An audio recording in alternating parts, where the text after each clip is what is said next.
Unfortunate that we seen a situation on Friday which you could call nothing more than a farce taking place.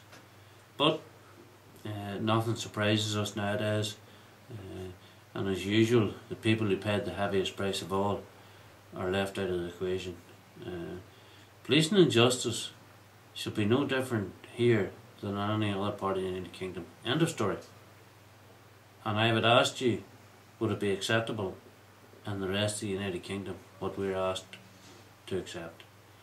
But hopefully the people will send a message to our politicians whenever it comes the time of elections, what they think about the OFM, DFM. In other words, a Sinn Féin minister having a say over who the next Chief Constable is, or what the present Chief Constable does.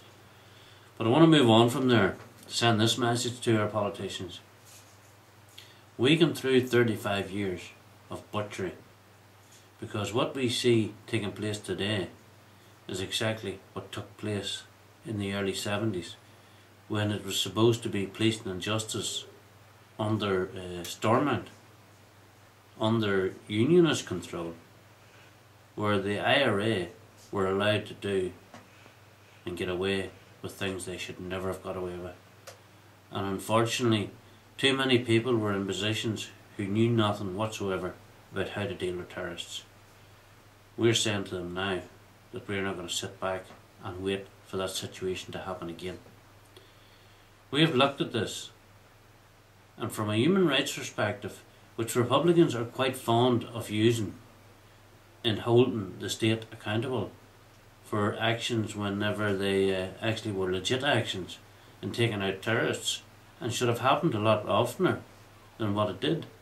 A lot of IRA men are alive today because of so-called human rights, where the security forces didn't shoot them when they had every right to shoot them. But moving on, we intend to go to our Northern Ireland Human Rights, Amnesty International, over to Europe, anywhere that anybody will listen, and ask them, is this legal? What's going on? Because in reality, we are not being given the right to life. We are not being given the security that we are entitled to. And I believe it's part of any government to protect their citizens. Well, that's not happening. Whenever it takes the police 24 hours to go to a robbery in South Armagh, how can you call that normal policing? Whenever a shooting takes place, the police don't go out for heaven only knows how many hours after it. And I'm talking outside their own police stations. I'm not talking about somebody in the community. Now, this is no reflection on the ordinary policeman within the police stations. It goes back to the area commanders, it goes back to the Chief Constable, and in turn goes back to our government ministers, who are not giving them the resources they want, because the situation at the minute is, do not upset the terrorists. Do not try and apprehend these people, because it will create too much of a situation. So they're allowing them to run. We have gunmen pulling up outside our police stations, and especially outside Bessbrook Police Station, which supplies the security for most of South Armagh. Now, they supply the security. The patrols leave Bessbrook Station to cover South Armagh. They couldn't even cover the road outside the police station themselves. Now, again, it's not a reflection on the policemen in the station, it's a reflection of the policy of the government. There are things they're not prepared to do to uphold law and order, and we believe, as citizens of the United Kingdom, we have a right to protection that's not been given to us. So we will not sit back and wait until people are murdered, unfortunately the way it happened in the early 70s. Because you only have to sit down and take a look at what's going on here. And the same situation happened in this part of the world, and nothing was done about it. Well, this time we are going to do something before it actually happens. We will try and hold the government to account For we have the right to life.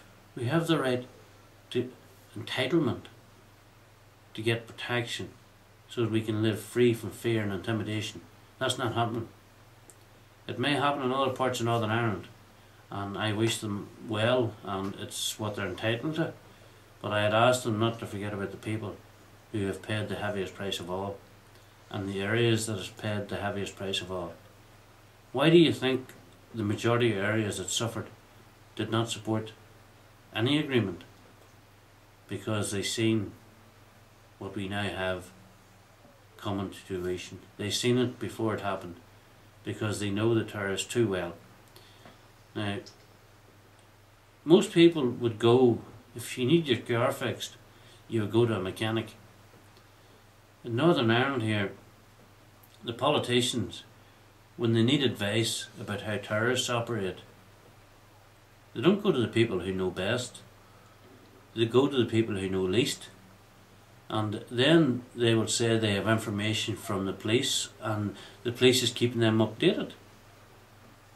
The command structures of police and MI5 are not doing their job, and I have no hesitation in saying it. And this comes from a family that has a long history of service to the Crown. We are being betrayed by the British government, and by, at the very least, some of our own politicians are being misled, let's put it like that, by the British government.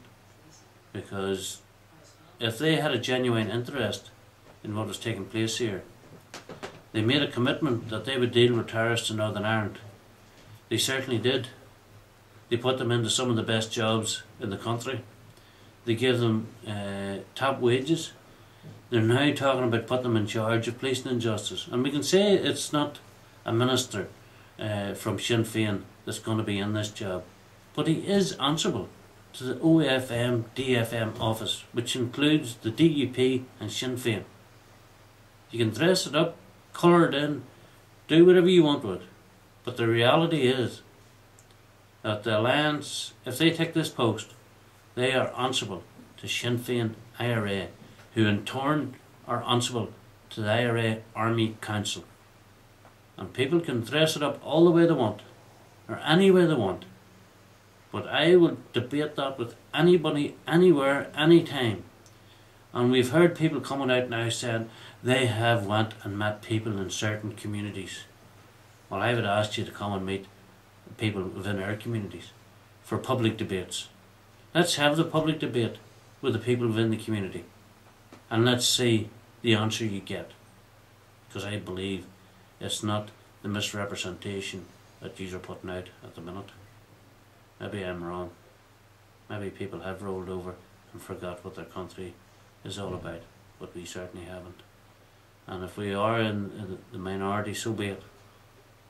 But at least give us the opportunity to answer or ask you the questions that we need to know the answers to. Because it will be our blood, as in the past. In the future, it will be our blood that will be spilled. It's highly unlikely it will be the First or Deputy First Minister's blood. So I'd ask you to give us that opportunity.